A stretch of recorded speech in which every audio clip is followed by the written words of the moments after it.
under that model for you, how do you think you would be able to scale? Yes, so I think like just scaling is not the way.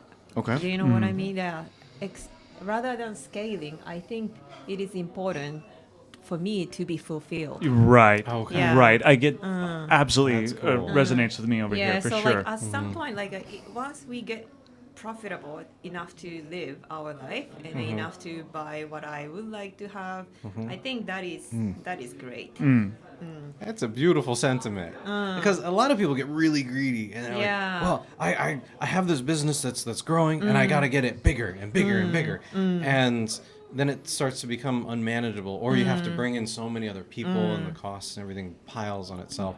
But if you can be content with what you're created, which is a beautiful business, and then be happy with what you're doing, and it fulfills you, and you have happy customers, Yes. and you don't have to reach so high Yes. so much, Well, so and to even- speak, That you would be know? awesome, though. Yeah, no, more than that. But, Oh, I'm so sorry. I've cut you off twice now. Please. you can talk.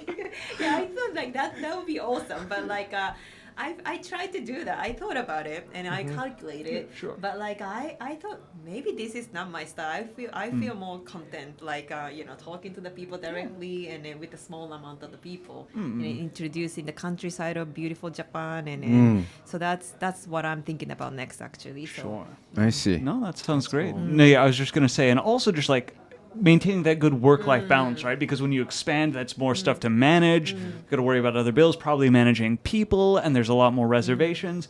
Makes less time for your family and Exactly, stuff like that, and your own hobbies and things outside of work. And I think maintaining that balance is really important. So I think there's a lot of wisdom in that, for sure. You know, something's very interesting with that because, as you mentioned, some people do want to just scale and scale and scale. So for you, how did you have that self-awareness to realize that you didn't want to scale up to a certain point? Right. So like after 3-4 years from starting, so which was like just before the COVID, I thought, I got used to it. I got used to running my cooking class. So then I felt like, I want to do something stimulating. Do you get it? Oh, like, I because understand. I got used to it. Sure. Right, like I could do it, with my eyes closed. So then at that time I thought about maybe I should do the scaling, like a ramen, like renting a ramen restaurant to give a ramen cooking class, etc. Then I read about the story of the Buddha, manga Buddha, or okay. other many books. Then I felt.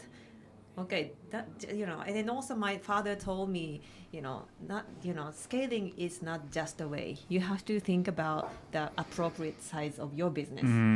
So, and then I think in a Japanese, do you know Konosuke Matsushita?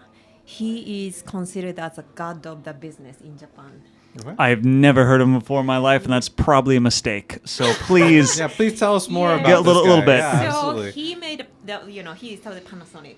Okay? All right, well, I have heard of Panasonic, so Panasonic, yeah, he was a founder after, I think during World War II, but he was considered the god. And then one of his, strategy or saying, so he says like all the business have appropriate size. So then my father kept talking that word to me, and I felt really that is really important. So not except scaling. What do I want to really do, and then with the and then being content. So then I realized maybe having fun, and then having fun is the most important thing for me. Yes, but after a few years, I didn't know what to do. I mean, like what I can do, and then the COVID came. Yes,